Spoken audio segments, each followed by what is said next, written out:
Pernah nggak sih kalian ngerasa ada orang di organisasi yang kayaknya punya pengaruh besar, tapi dia bukan pemimpin resmi? Nah, itu karena dia punya kekuasaan. Di bab 13 ini, kita bakal bahas bareng-bareng tentang kekuasaan dan politik dalam organisasi. Biar kita ngerti gimana pengaruh itu bekerja dan gimana cara mengolahnya dengan baik. Tapi sebelum masuk ke pembahasan kekuasaan, kita perlu tahu dulu nih tentang hak hukum. Jadi, hak hukum itu adalah hak dan kebebasan yang dikasih undang-undang untuk melindungi kita sebagai individu supaya semua orang diperlakukan dengan adil. Nah, dari sinilah kekuasaan seharusnya dijalankan sesuai aturan, bukan semaunya sendiri. Lanjut, kekuasaan itu sendiri adalah kemampuan seseorang atau kelompok buat mempengaruhi orang lain agar melakukan sesuatu, entah karena posisi, pengetahuan, atau hubungan yang mereka punya. Nah, kalau kepemimpinan itu juga sama-sama tentang pengaruh, tapi bedanya pengaruh dalam kepemimpinan dipakai untuk menggerakkan orang menuju tujuan bersama. Jadi, kalau kekuasaan bisa aja dipakai buat tujuan yang berbeda-beda. Pemimpinan justru lebih fokus ke arah yang positif dan selaras dengan visi bersama.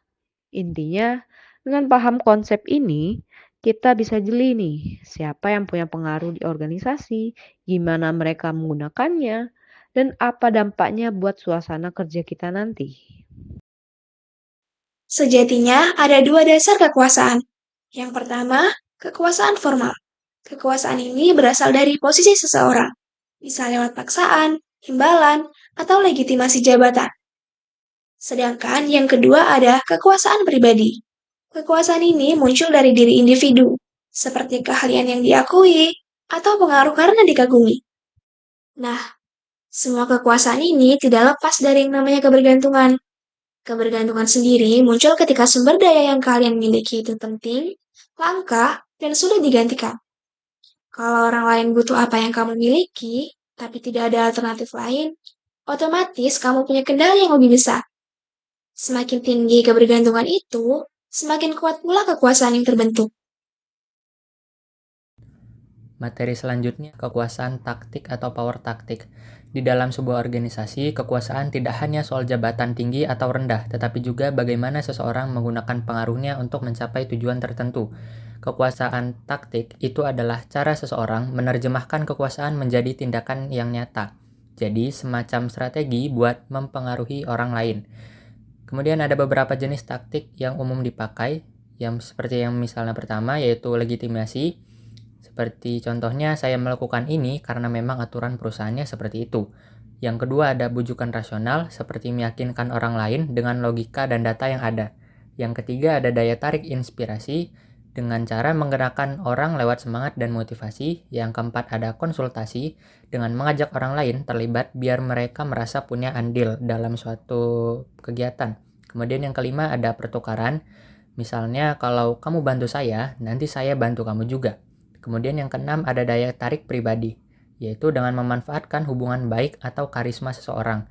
Yang ketujuh ada menjilat, seperti mencari perhatian dengan cara berlebihan. Kemudian yang kedelapan ada tekanan dengan cara menggunakan ancaman atau paksaan supaya orang itu patuh terhadap apa yang kita perintahkan. Kemudian yang kesembilan ada kondisi, yaitu menyesuaikan pendekatan tergantung situasi.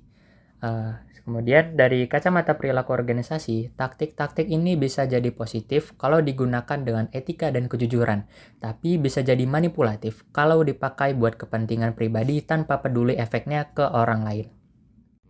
Selanjutnya adalah pelecehan seksual atau sexual harassment. Ini jelas masuk kategori perilaku tidak etis dan pelanggaran serius di tempat kerja. Pelecehan seksual itu semua bentuk perilaku atau situasi yang berbau seksual dan tidak diinginkan oleh korban, yang akhirnya bikin suasana kerja menjadi tidak nyaman.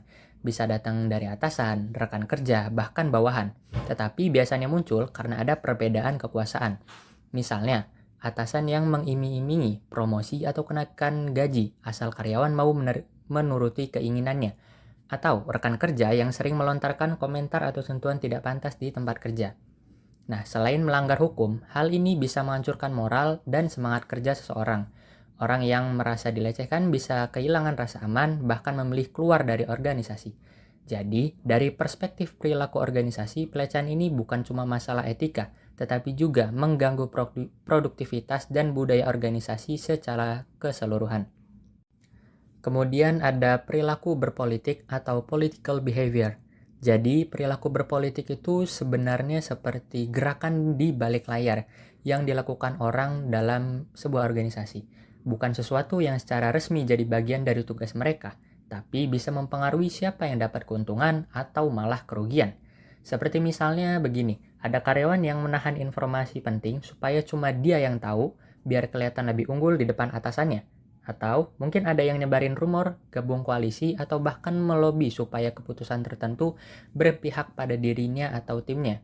Nah, menurut riset dan pengalaman para manajer, perilaku politik ini sebenarnya tidak selalu buruk. Dalam batas tertentu, politik bisa jadi hal yang etis dan diperlukan selama tidak merugikan atau menjatuhkan orang lain. Tetapi kalau sudah mengarah manipulatif atau mengandung niat jahat, bisa jadi sumber konflik dan dapat merusak kepercayaan di dalam sebuah organisasi. Sebelum kita menutup pembahasan, ada satu hal penting yang juga berhubungan dengan kekuasaan, yaitu hak sipil. Hak sipil adalah hak yang melindungi kebebasan individu dari pelanggaran oleh pemerintah atau orang lain. Contohnya ada 3. Yang pertama, ada hak atas kesetaraan, yaitu tidak boleh ada diskriminasi. Yang kedua, ada hak atas privasi, yaitu perlindungan dari penggeledahan atau penyalahgunaan data pribadi. Dan yang ketiga, ada hak atas kebebasan berbicara, yaitu hak menyampaikan pendapat tanpa sensor. Semua hak ini penting agar kekuasaan tidak disalahgunakan dan setiap individu tetap terlindungi secara hukum. Sekarang, mari kita simpulkan pembelajaran hari ini.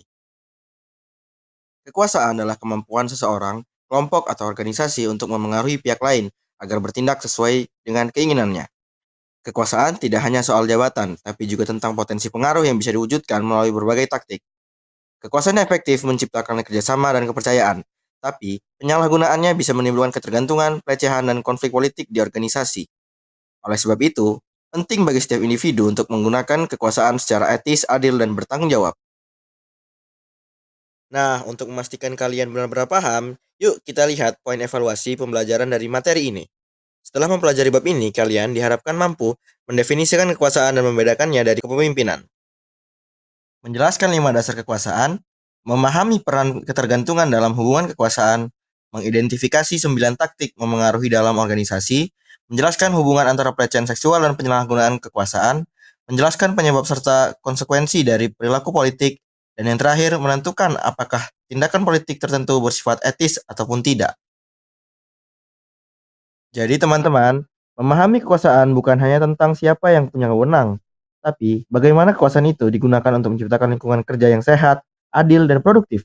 Gunakan pengaruhmu secara positif, hargai hak orang lain, dan selalu berpegang pada etika dalam setiap tindakan. Terima kasih sudah belajar bersama.